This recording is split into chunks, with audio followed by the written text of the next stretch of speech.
दरम्यान दूध कंपनी आणि वितरक यांच्यात कमिशनवरून सुरू असलेल्या वादामुळे ठाणेकरांची बुधवारपासून दूध कोंडी होणार आहे। ब्रँडेड दुधाच्या विक्रीवर बहिष्कार टाकण्याचा निर्णय वितरकांनी घेतलाय।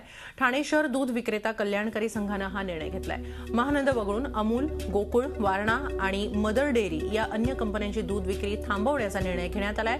दरम्यान वितरकांच्या मागणीला वजन व मापे विभागाचे मंत्री गिरीश बापट यांनी समर्थन दिलंय। दूध वितरकांना कमिशन वाढवून मिळायला हवं अशी भूमिका बापट यांनी घेतली आहे। वितरक आणि दूध कंपन्यांनी या संदर्भात एकत्र येऊन यातून मार्ग काढावा असं सांगत सरकारनं यातून आपलं अंग काढून घेतलंय।